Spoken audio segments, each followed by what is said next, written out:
Britain's major galleries house some of the finest collections of art to be found anywhere in the world.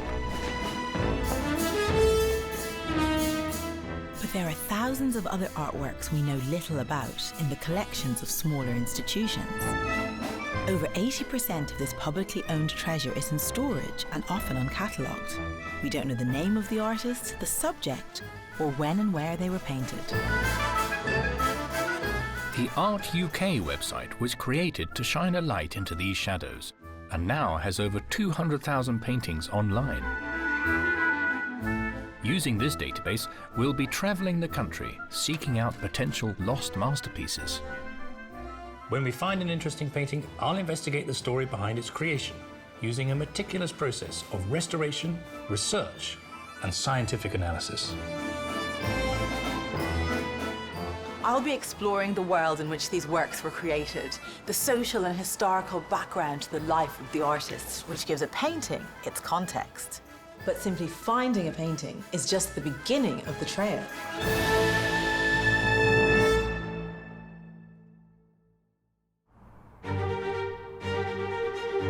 This week, we're visiting Birmingham to delve into the story behind two mysterious landscape paintings in the stores at the City Art Gallery. Even an optimist like me can see that this picture has some condition issues. In the most ambitious restoration job we've ever attempted, we find a whole new picture under layers of overpaint. I've never seen a transformation quite like this.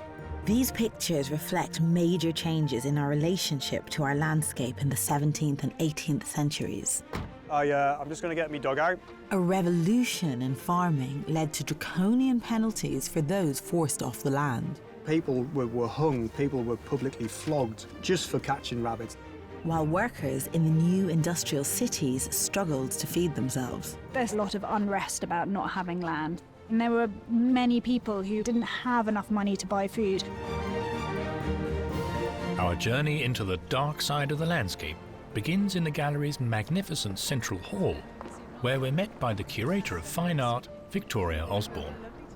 This isn't too shabby. Beautiful room. It's amazing, isn't it? It was very much designed to create a big first impression when you come into the museum. Yeah, it's stunning. As usual, Bendor is keen to have a look at some of the gallery's paintings that are not on public display. And we made our way through the imposing Victorian passageways to the picture store. Bendor's getting down to work. Let's get down to it. Here we go. Leaving Bendor to his investigations, I took a tour with Victoria.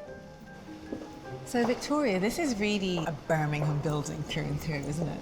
Yeah, it is, absolutely. It was designed by a Birmingham-based architect, H. Thomason. It showcases Birmingham metalworking and the wonderful ironworking that you can see in this space, for example. And it was really founded on the generosity of Birmingham donors. Perhaps the most generous of these benefactors was a man called John Feeney, a Birmingham newspaper magnate. He left the museum £50,000, which is the equivalent of over £4 million today. And that was used to build a huge extension to the museum. Goodness. And the residue could be used for buying works of art for the collection.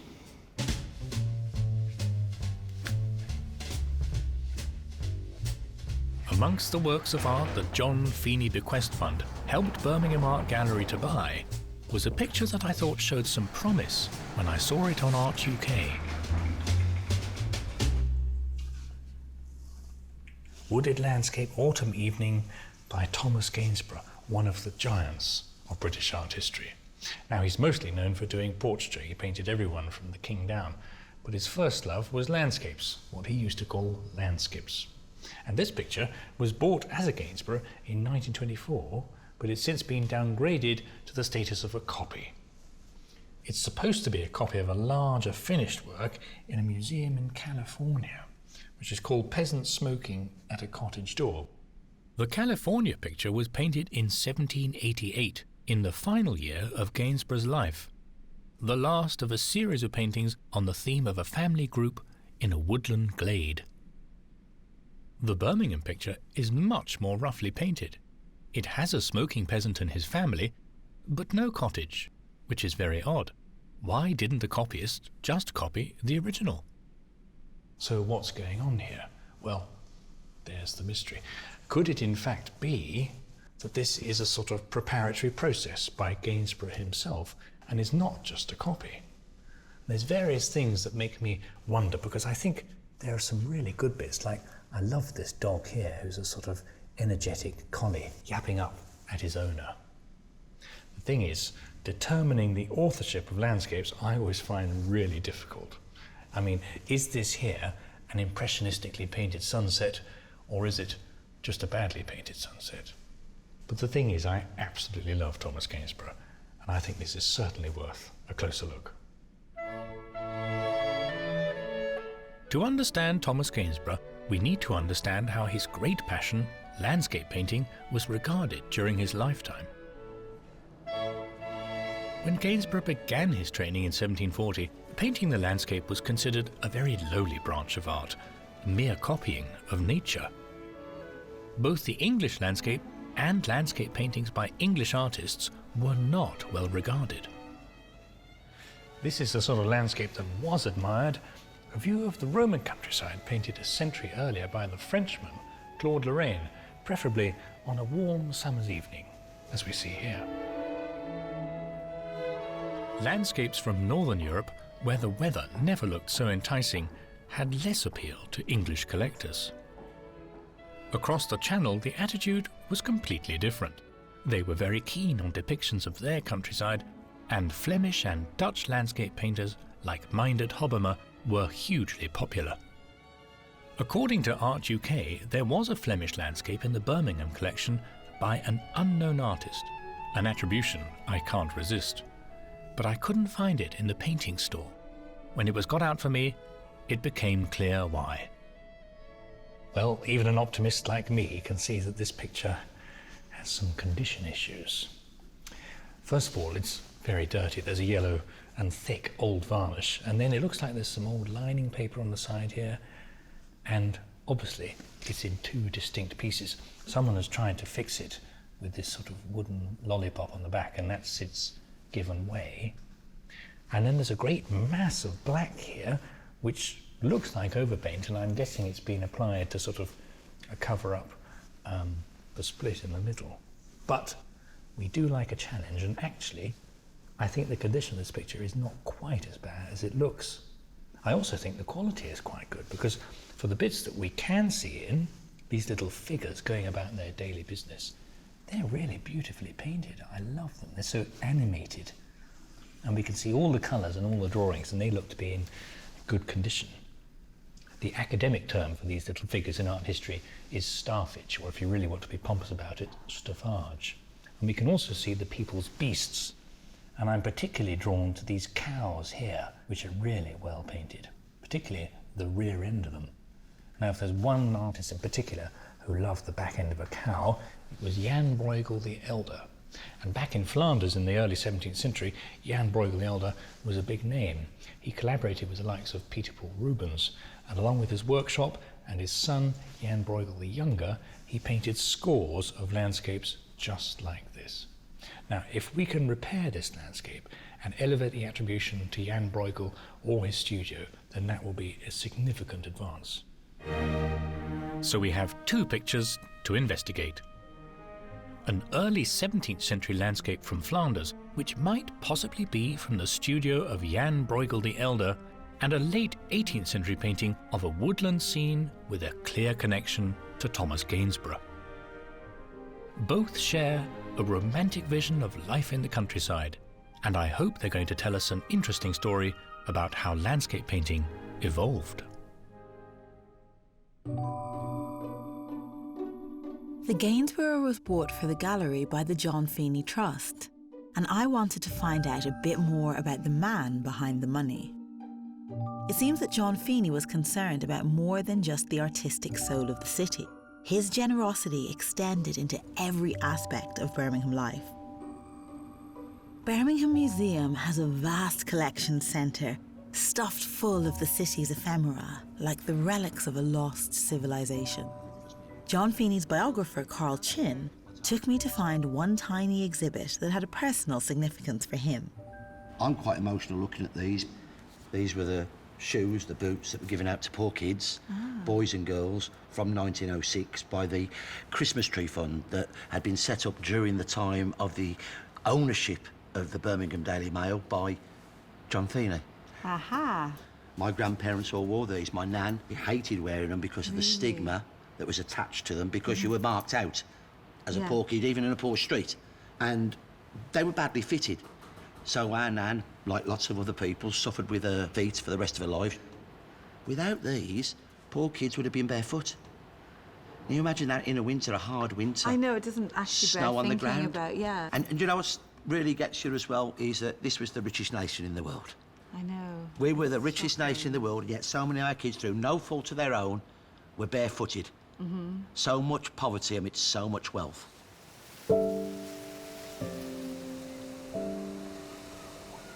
This local recreation ground was another beneficiary of Feeney Trust money, but his first passion was to promote the arts in the city. He's a newspaper man. He starts the Birmingham Daily Mail as an evening newspaper for the working class. He was highly successful, but that did not pull him away from his love of the arts. And it was always tied into Birmingham because he wanted to raise the standard, the intellectual standard of the people of Birmingham. And he also wanted to emphasise its commercial prestige. And looking at art and its widest sense, that helped him do that. And he went to the Birmingham School of Design. He was a very good drawer. And throughout his life, he was really interested in decorative art and industrial art. Another influence on Feeney was his wife, Christina, and I think that has been overlooked to a great extent. She was the sister-in-law of John William Waterhouse, the famed Pre-Raphaelites. And when we look at Birmingham's art gallery with its stunning collection of Pre-Raphaelites, are we seeing there the influence of Christina? Because Feeney himself was crucial in bringing that collection to Birmingham.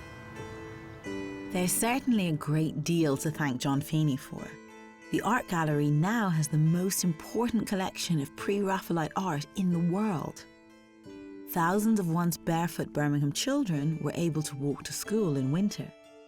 And we have 2 mysterious paintings to investigate.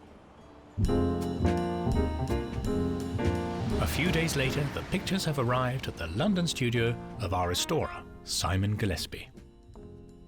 I'm sure he'll be pleased to see what might be a Gainsborough, and I'm looking forward to his reaction to the pieces of the possible Brueghel.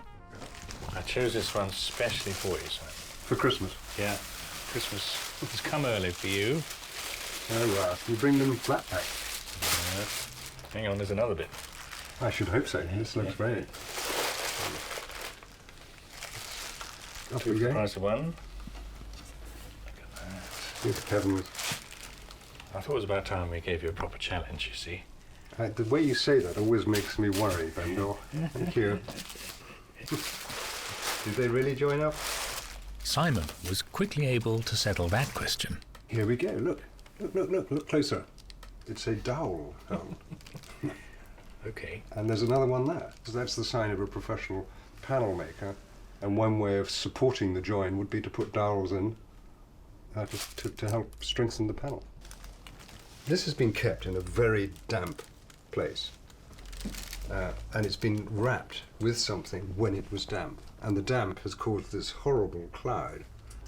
And why has it been overpainted up here? Why have these buildings been glazed out? Yeah, there are huts in there, aren't there? Yeah, There's there a are. whole town waiting To emerge, yeah. And if I point you to the expression on this little fellow here, Yeah. there must be an artist that springs to mind for you. Well, this is 17th century Dutch, and these little figures painted like this, Brueghel, or his father, one would hope. Jan, yes, either Jan the First or Jan the Second. Yeah. I think this has probably got every single conservation challenge on it. It's got blanched varnish, oil varnish, overpaint, splits in the panel. You've really got your work cut out here. It's the way you think that's very funny. Yeah, no, I chose this one just because I wanted to see the look on your face. Right, sleeves up. In we go. A weak solution of wetting agent will gently remove the surface dirt and allow us to see into the painting more clearly. Ooh, lovely. Look at that. Immediately see into Look at all the shadows under the cow, aren't they lovely? Oh, it's so tantalising. Wow, look at that. On Art UK, the title of this picture is Autumn, and it looks like the villagers are picking apples to make cider. He seems to relish the sort of the entertainment value of life in a village in the early 17th century. And there's almost something about these great landscape artists, including Gainsborough, is that it wasn't enough for them to master a depiction of landscape. They had to have fun putting in little figures doing something to give it, more meaning and purpose.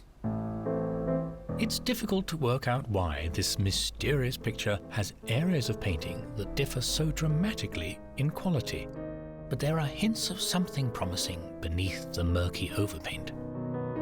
Our other picture, the possible Gainsborough, was less damaged, but just as mysterious. I'm the least sure about this one of any of the pictures I brought you. So don't be too rude about it, because I'm quite nervous about this one. So what do we think? Well, now it's without the glass. You can see into the picture much more clearly. Right.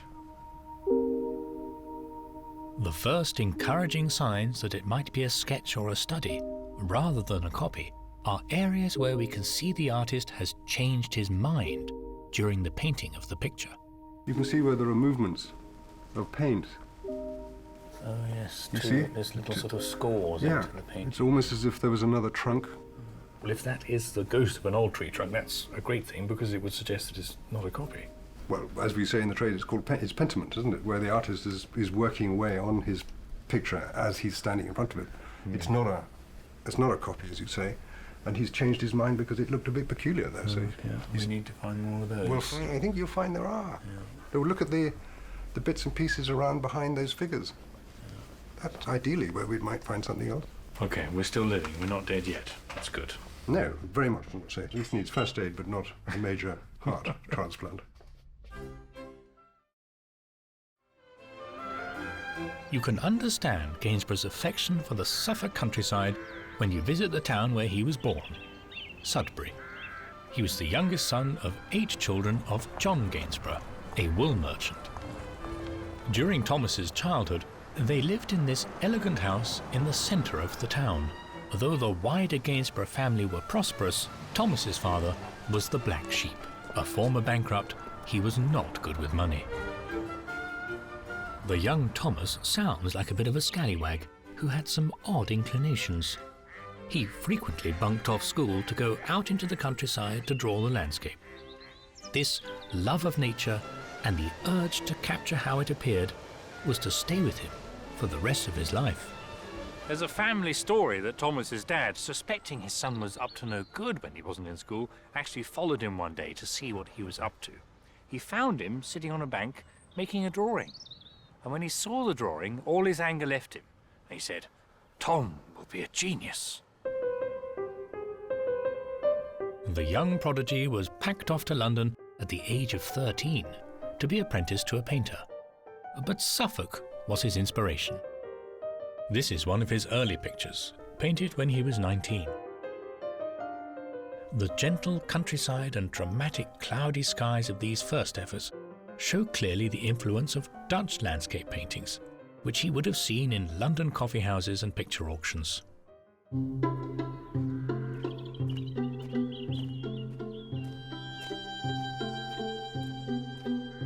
Cornard Wood is the setting of one of Gainsborough's most ambitious early landscapes.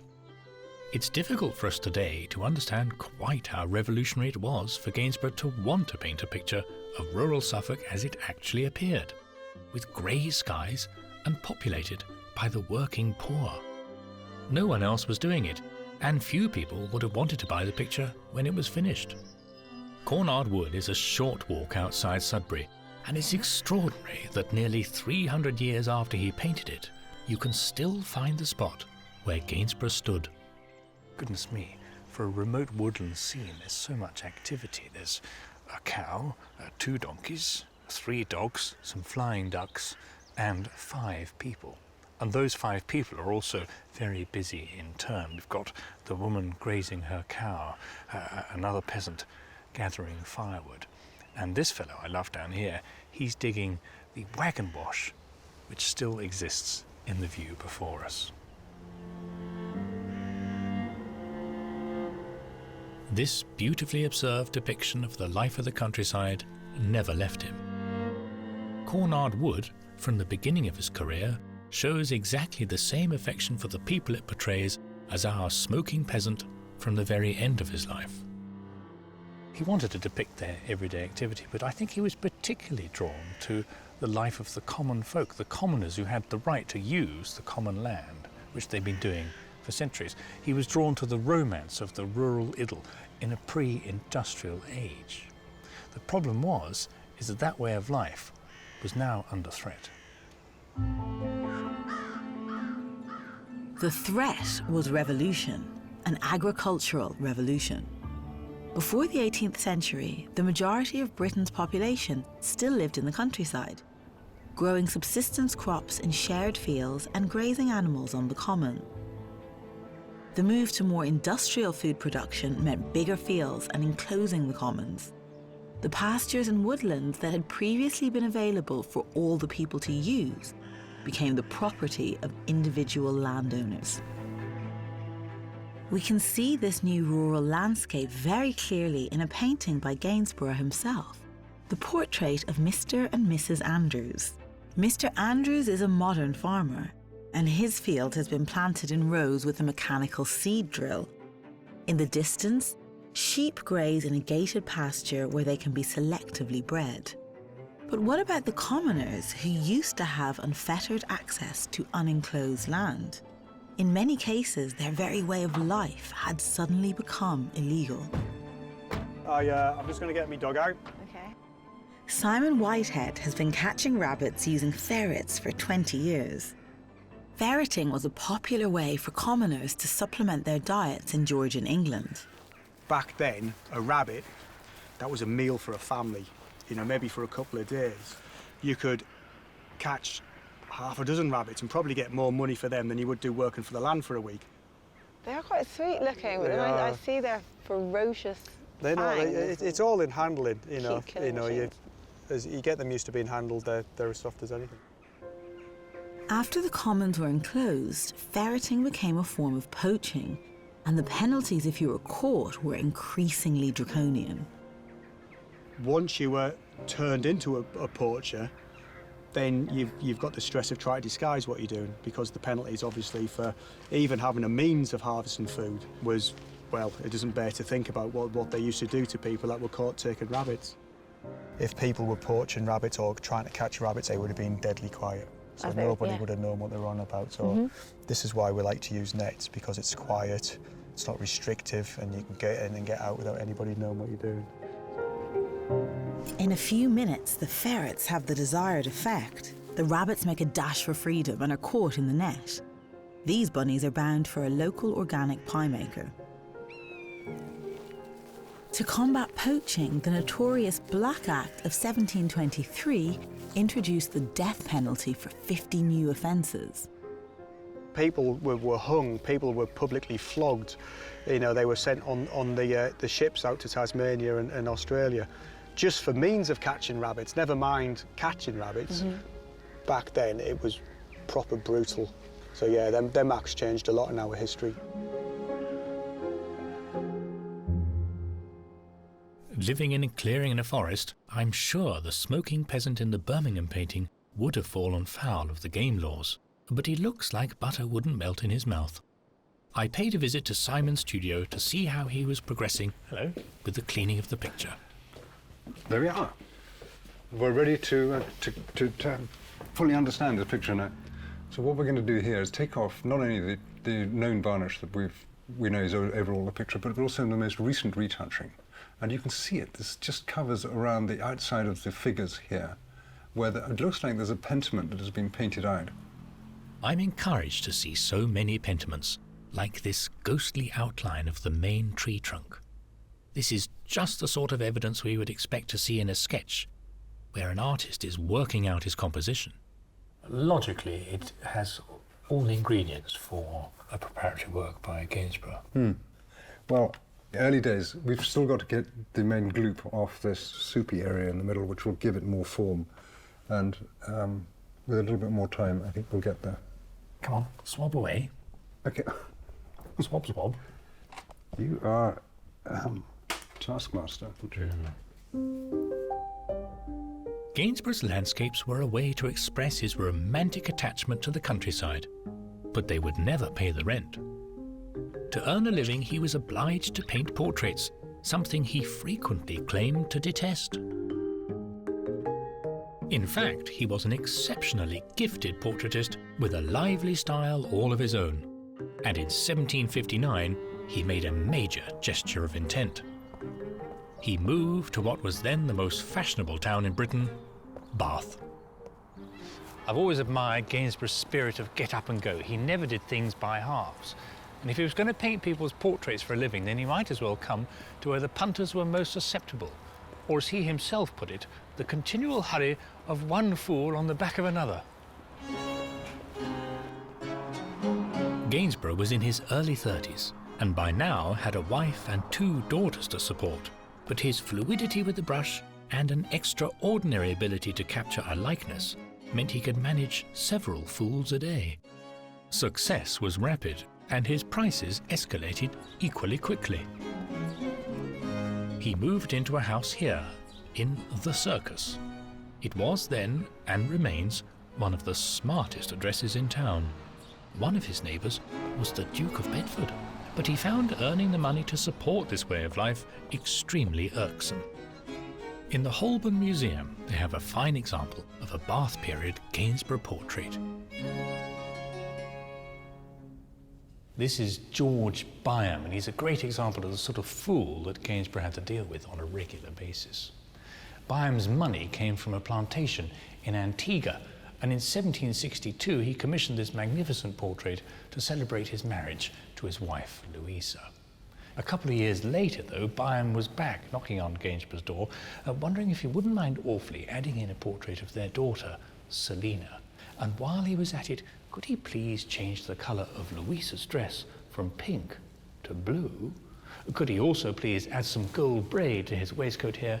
And finally, would he be able to change Louisa's hairstyle so that it represented the very latest hairstyle fashion in Bath? Now, Gainsborough might have found this all rather irritating, but I suspect he would have found some pleasure in painting this large piece of landscape here on the left. There's rather a nice cascading river and a sunlit cottage here in the background, and then shimmery, wind-beaten trees. This is probably all meant to represent the estates in Surrey that were owned by the Byams, but actually, if you crop the figures out, it's not that dissimilar to one of Gainsborough's earlier Suffolk landscapes. And it was just through this kind of imagined landscape that Gainsborough was able to find some release from what he called the cursed face business. Despite Gainsborough's own love of a grand address, there seemed to be something about cottages that appealed to him. The peasant smoking at his cottage door was the last of a series of paintings Gainsborough made that show a family grouped around the door of their home. And it was while living in Bath that he conceived the idea for his first cottage door painting. It came about in an unusual way. On a trip to London, he was much taken by the eroticism of James Barrie's painting of Venus rising from the sea at the Royal Academy. In a letter to a friend, he confessed that on his way home that night, he encountered a live little Venus plying her trade, and Gainsborough succumbed to her charms. Back in Bath, he fell ill and decided he had caught something from the encounter with Venus. As a cure, he decided to take up horse riding, a decision that was to have a profound effect on his art. Gainsborough's friend and fellow artist Ozias Humphrey wrote that the greater part of his landscapes owed their origins to his rides around the countryside outside Bath. Easy, Tommy. And I like to think that it was on one of those rides that Gainsborough first saw the scene of a family sat outside a cottage, and the image stuck with him. Whether or not it was horse riding that effected a cure, I'm happy to report that Gainsborough made a complete recovery. Gainsborough left Bath and moved to London in 1774, rich and successful. I doubt if he cared to remember any of the 325 faces he painted while he was here, but he did take away with him the image of the cottage door. There was more work to do there. Though our picture has neither a cottage nor a door, it certainly belongs in the cottage door sequence. But is it by Gainsborough? Say, Bendor, come and have a look. Simon has now completed the cleaning of the painting. It looks like a proper picture now, but is it good enough to be what we were hoping it to be, do you think? Don't know. I mean, I did think that this would be slightly less blobby, gloopy. It's definitely better. You've worked wonders with it. It's much better. It's come out and it's become alive, I think. Yeah, but is it good enough? I don't know. There are nice little islands of brilliance, but the whole thing is not singing for me. And for a late Gainsborough landscape, which he'd perfected landscape composition, hadn't he, by the time he'd painted the finished picture for this, it should be glowing, it should be singing, it should be full of poetry and emotion. I'm just not sure it is. Despite Simon's sterling work to clean the painting, I felt it hadn't revealed any of the telltale evidence I was hoping to see that would point to a work by Thomas Gainsborough. It was time to get an expert eye to assess the picture, and I asked Gainsborough scholar Hugh Belsey to come and have a look. Here we go.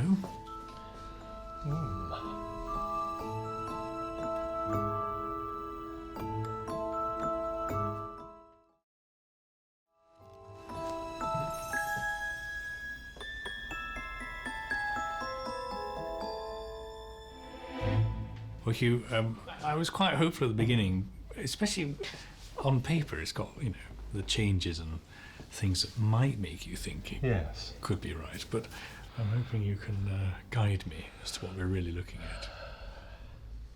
Well, I don't think you're looking at a Gainsborough, I'm afraid. Right. Sorry. No, I think I was there. I probably just hadn't actually admitted it to myself. The handling is really very rudimentary and rather heavy in style. The figures don't have the poetry of Gainsborough. He can just turn his brush with very thin paint and create form, whereas this is plastered on, rather. Right. A technical term. And the clouds don't make any sense. The light behind that screen of trees is very clumsy. It just doesn't work. OK, stop now. I'm feeling like I should have left it in the stalls. Oh dear. But no, it's a good thing that you've done. If there's any chance that these things can be something good, then it's worthwhile. I think it could be by Thomas Barker of Bath, who was a great copyist of his and really based his whole career on knocking off Gainsboroughs in one form or another. Yes. And there are an awful lot of Barkers of Bath that have been called Gainsborough, so you mustn't feel bad about that. So I'm not the first person. No. Thomas Barker of Bath was a self-taught gentleman painter and passionate admirer of Gainsborough, and he's just the sort of artist who would have made a copy like the Birmingham picture. But whoever painted it must have been able to study Gainsborough's original, because so many of the details are so faithfully reproduced. I think the only answer is that Barker saw it here, at Schomburgk House, where Gainsborough worked after moving to London in 1774. It's an unlikely address for an artist who was passionate about painting landscapes, slap in the middle of the city and just down the road from the Royal Academy. But Gainsborough was still busy in what he called the cursed face business. He was even a favoured portraitist of the King, George III. As well as being his studio, Schomburgk House served as a gallery, and Gainsborough kept a very open door. So is this where Thomas Barker saw the original painting?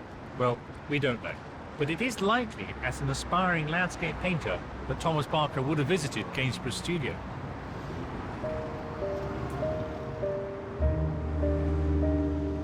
Gainsborough died in 1788. The walls of Schomburgk House stacked with his landscapes, unsold and unappreciated. After his death, landscape painting slowly gained acceptance in the public imagination, paving the way for Turner and Constable, both of whom acknowledged their debt to Gainsborough's pioneering vision. The news that our painting is not a Gainsborough is disappointing, but for me, there's still some unfinished business. I want to know what happened to our smoking peasant and his family. In the years after Gainsborough's death, Britain's landscape began to change rapidly, and the truly natural countryside he loved ceased to exist. But the attraction of the rural idyll grew more powerful as it disappeared. To give the industrial working class a stake in the new order, they were given small pockets of land, an echo of their previous way of life that still exists today, allotments. So what have you got growing here now? It looks very bountiful. There's garlic over there, a couple of rows of potatoes. I'm obsessed with rare kales, so there's a kind of kale project down this end. Yum. And turnips and salads in the polytunnel and globe artichokes. It's incredible. Yeah, there's a lot of food that you can get in this space. It's kind of measured in this very strange, archaic term called a pole. And so an allotment is 10 poles. And it was considered enough land for a family to feed itself on. Okay. And if you are productive and you work it hard, it really has the potential to feed exactly that, a family. I think it's good for my entire well-being, really. Like it's so beautiful here. This is in the middle of a city. I mean, it's like a little slice of the countryside. Birmingham's first allotments date back to Gainsborough's time, but the movement thrived at the end of the 19th century, when the city's politicians vied to provide workers with their own little Eden. The working kind of peasant in the countryside ends up in the city. Cities like Birmingham, big, massive, booming industrial cities. And the allotments come about because those workers basically have, quite rightly, a lot of unrest about not having land. So this is to appease them, essentially. And there were many, many people who now were wage labourers and didn't have enough money to buy food, and there needed to be provisions of land for them. So Birmingham has more allotments than any other city, and there are, this is a tiny site. There's sites with like 200, 300 allotments on it, they're like small kind of allotment cities.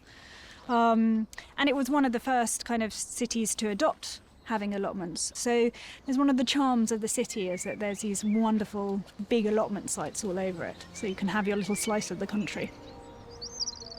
It seems the enduring appeal of a little slice of the country is just as potent today as it was in Gainsborough's lifetime. There's a waiting list for a Birmingham allotment, and I'm almost tempted to add my name to it. Having had a bit of a knock with the rejection of our first painting, I'm consoling myself with the prospect of seeing Simon's progress on our second, the potential Jan Brueghel. I can't help thinking the jolly cider-making peasants in Flanders look to have had a far more comfortable time of things than their English cousins in post-enclosure Britain. I'm dying to get into the houses. That's next. Okay. And there is your dovecote, Bendor. Look at that. There's a dovecote or a dovecote? What do you What's say? a dovecote? Isn't that the posh way of saying dovecote? You say, I have a dovecote. Well, it's got 3 in a row. It's called it a triplet coat. However it's pronounced, the crudely painted dovecote looked like a later addition. The upper panel has been so extensively overpainted, I was beginning to worry about this picture too.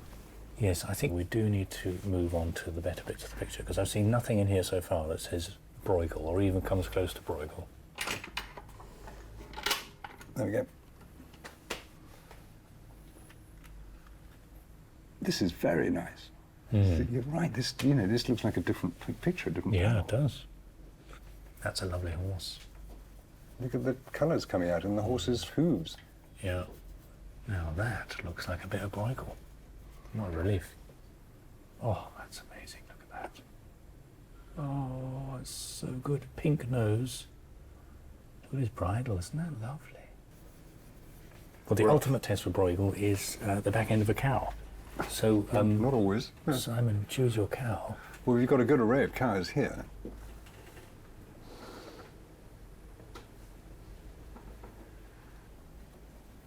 Look at that.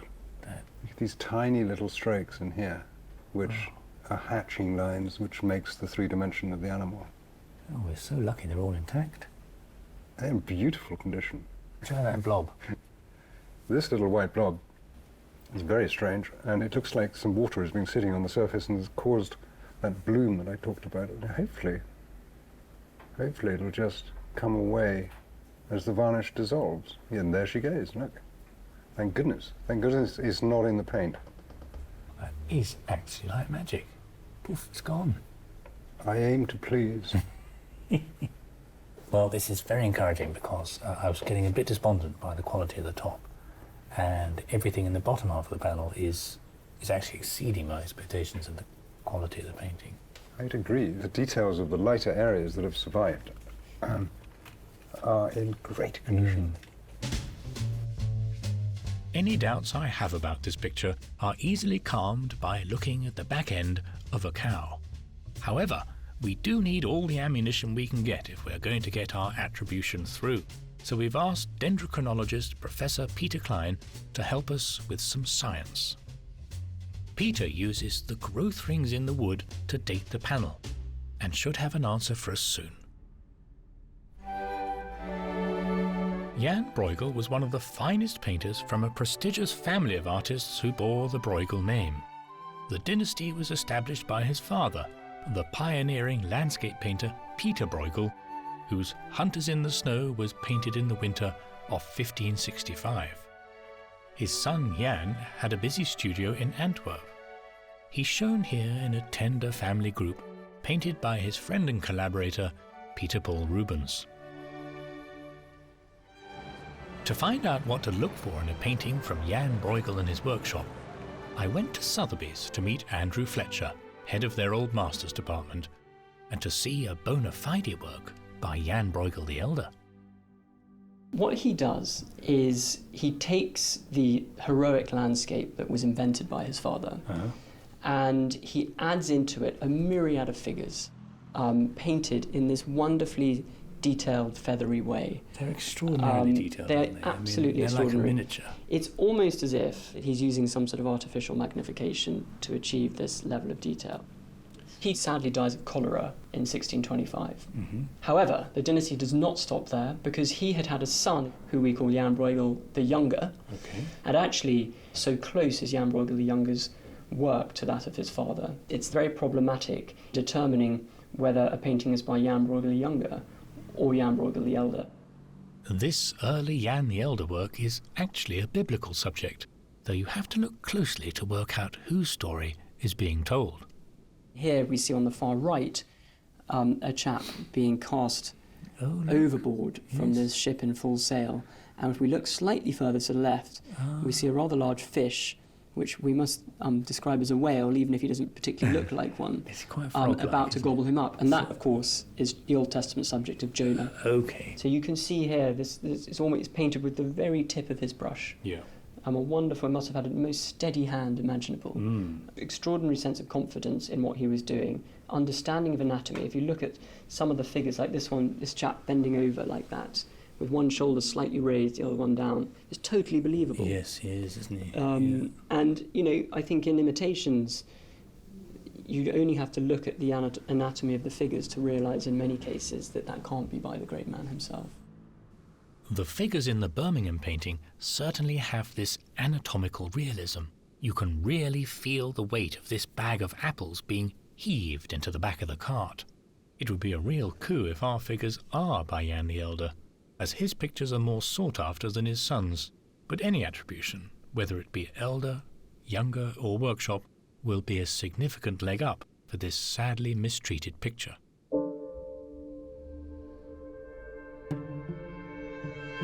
Back at Simon's studio, overpaint is coming off. If Jan Brueghel used some form of magnification to paint his pictures, it's somehow fitting that Simon needs a microscope for the painstaking process of restoration. The picture revealed is remarkable.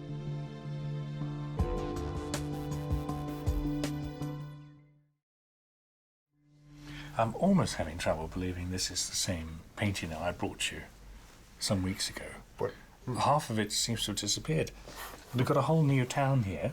Yes. All these trees have emerged. Yeah. Well, that's called overpaint. It's just amazing. So there's a massive rock in the way. That's where the Dovecote was. Yeah. There's a whole other town scene with the church here. Yeah. The quality of what we're uncovering is absolutely wonderful, and the small details. They've as well. got a whole new crowd scene here. Yeah. And so someone up here is shaking down the apples for them to pick up. Yeah, they're all on their hands and knees picking them up down here. And then there's the cart down here with the horse. All the apples being tumbled into the back of the cart. Yeah.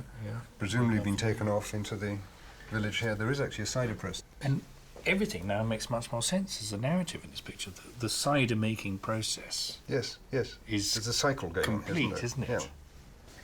The trees, I don't think, are Jan Brueghel the Elder trees. They're two different hands. There's definitely two different hands, this picture. What's becoming clear as the scene is uncovered is that the picture is a collaboration by two different artists, one for the figures and another for the landscape. So the question is, who are the trees by? And there's a number of artists that Jan Brueghel the Elder was collaborating with. Yes. First in my mind for these particular trees is an artist called Justemomper. Justemomper. Yeah. It's a mouthful. I mean, there's more work to do here, but he does this technique of sort of, it looks rather mechanical to get the leaves like that, and I imagine it was applied rather quickly. And very repetitively as well. Yeah, like a sponge almost. Yeah. The other good news is that the figures are in absolutely fantastic condition. Really nice condition. They are fizzing with colour and details. Yeah. I think these are so good. Yes. Well done. It looks absolutely fantastic. It is I amazing. can't wait to see the rest. Yeah, mate, it's going to take another 6 years to do that. Collaborations were very common in Antwerp at this time, and Justemomper was in high demand, supplying backgrounds to other painters, including both Jan Brueghel the Elder and the Younger. I wanted to see if I could find an example of a similar artistic collaboration to make a comparison, and I found one at Kedleston Hall in Derbyshire. With a landscape by Justemomper and figures by Jan Brueghel the Elder, I think this is the best example in the country. It's a fascinating contest of talent. You can almost feel the two painters fizzing off each other, trying to outdo each other with their quality. The subject is St. Peter, a passage in the New Testament when he comes past the town and is greeted by a penitent Roman centurion. What's immediately noticeable to my eye is the technique in the trees here. It's exactly like the trees in our painting, particularly the way the foliage is applied and rather staccato, regular brushstrokes. This is such a fantastic example of a Justemomper landscape, and I love the way your eye just recedes into the distance. He's using the artist's trick of atmospheric perspective. Atmospheric perspective is a way to create a sense of distance in a painting, with paler and less contrasty colours towards the horizon. Leonardo da Vinci, who wrote a treatise on this technique, used it in the Mona Lisa. Flemish artists like Justemomper would do it in a very simple way with a brown foreground, a green middle ground, and those alluring blues in the background there. Makes you want to strap on your hiking boots and go for a stroll up the valley. And what about the figures? Well, the problem here is the scale of the figures are much larger than the ones we see in our painting, so making a direct comparison is quite difficult. But if we look at the top left-hand corner here, there are a series of smaller figures approaching this gateway. Well, call me an optimist, but they really, really remind me of the figures in our painting, particularly the cool pastel colours and the way the faces are just breathed into life with a couple of dabs for the eyes. I'm so pleased to have found this picture. I really think it helps us with the attribution of our painting. For me, the foliage and the landscape, well, it's a bit of a slam dunk. I'm absolutely sure our landscape is by Justemomper. The figures, well, I'm really tempted to believe our painting was by Jan Brueghel the Elder. But unfortunately, it's not up to me. It's taken Simon many weeks to clean our painting, and I couldn't be more excited to see the final result. Oh, my God. Without doubt, this is the most extraordinary transformation I've ever worked on with you. Yeah. And now it's a picture. My God, what a picture it is. It's extraordinary. It's a really powerful object, isn't it? Yeah. The background here is, hang on, we've got mountains. Yes. And in the distance, a river. Exactly. A river. And what's on the river? A river with boats. There's little sailboats, yeah. And the join, what a triumph there. I can hardly see it. There's just one thing, for this to be a background by Eustace Momper, I would expect it to be that sort of vibrant Flemish blue. Absolutely right. The pigment he has used here in the sky is smalt, and smalt is famous for discolouring and degrading. Okay. And this is a prime example of that, where the distance in the landscape has slightly dissipated now because they would have had hints of smalt in it to give distance into the landscape. And we can see tiny smidgens of unfaded smalt in here, is that right? Yep. And had that glass smalt not faded, then I think we would get an enhanced feeling of, you know the phrase, atmospheric perspective? That's right, yes, indeed.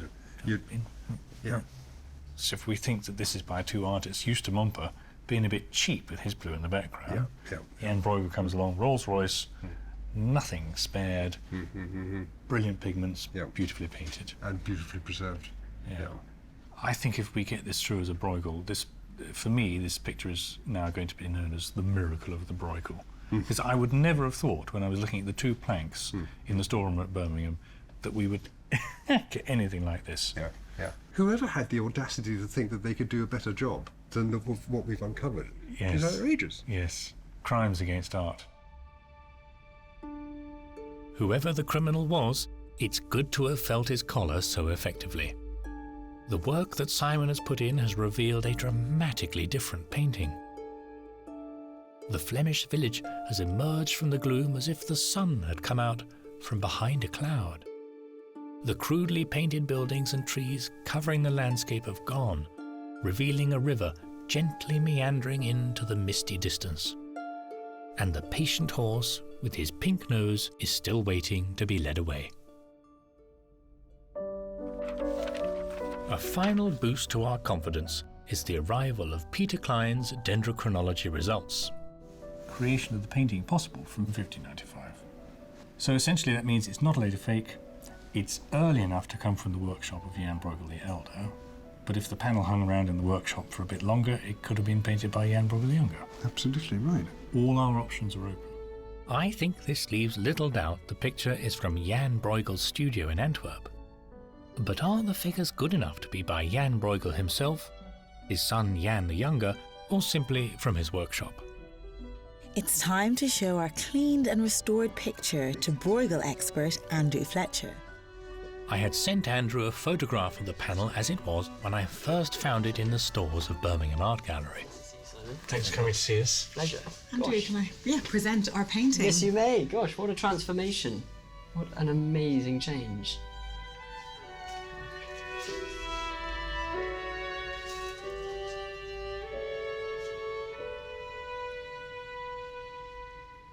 Andrew, the more we've revealed about the painting, the more it seems to me that we're dealing with a picture by not one but two artists. What do you think? I think you're absolutely right. That's very clear and very common from the early 17th century in Antwerp. I would say that everything except the staffage, by which I mean the figures, is by one artist, who is Eustace Momper. The figures completely make this painting what it is, and without them it would be less than half of what we see today. Yes. Andrew, you've looked at vast numbers of these and you have a great filter in your mind to work out the quality of the figures. How do these rank in terms of Jan Brueghel the Elder, the Younger, workshop follower of? Well, they're pretty good. I would think they are almost certainly painted in the workshop of Jan Brueghel the Elder. And I have to say, the more I look at them and the way they paint is applied, the more I think there's a decent chance that they could be by Jan Brueghel the Younger. Okay. Yeah. Well, that's great, isn't it? While I must confess to being a little disappointed that the figures are not by Jan Brueghel the Elder, this is still an excellent result. Confirmation that they are good enough to be from his workshop and may even be by Jan the Younger means they come from a period when the two Brueghels were working together and producing some of their finest pictures And this is really positive news for Birmingham. It's so lovely to have brought a painting like this by two of Flanders' leading painters back to light 400 years later, where before it was essentially gone.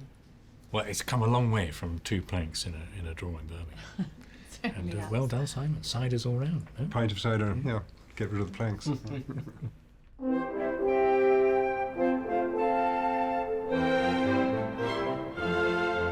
We've got a mixed bag of verdicts to report when we return the 2 paintings to Birmingham Art Gallery. A small gathering of staff and friends of the museum stayed behind after closing to hear what we had discovered.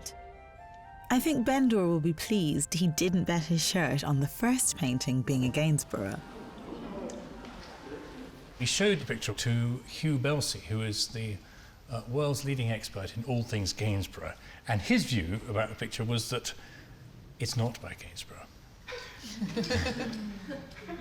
Not only did he say it's not by Gainsborough, he said, "Not on your Nelly. What were you thinking?" Now, normally in these circumstances, we have to leave you with an attribution which is just unknown artist copying someone like Gainsborough. But we can in fact tell you that in Hugh Belsey's opinion, this picture is in fact by an artist called Thomas Barker of Bath, who is known as a competent early 19th century British landscape artist, but he was obsessed with Gainsborough and he did lots of copies, and we now know that he did lots of sort of free interpretations of Gainsborough, and that is what this is. So it wasn't quite the masterpiece we were looking for. However, I do have some slightly more encouraging news for you with our second painting.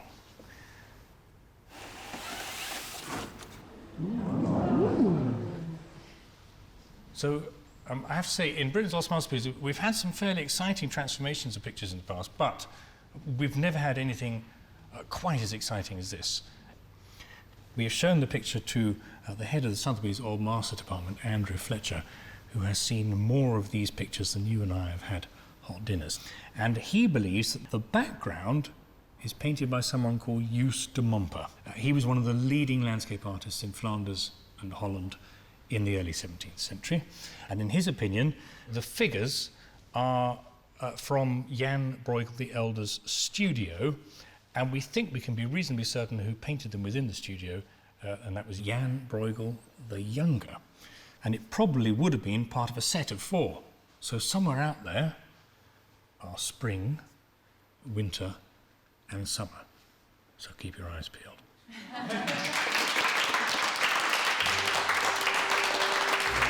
Victoria, are you pleased with what we've uncovered?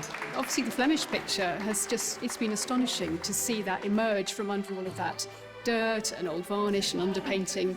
It's really kind of delightful and intriguing, and I think it's a picture that when we get it out on display in the galleries, our visitors are going to love as well. So it's something that will really enrich our collection here.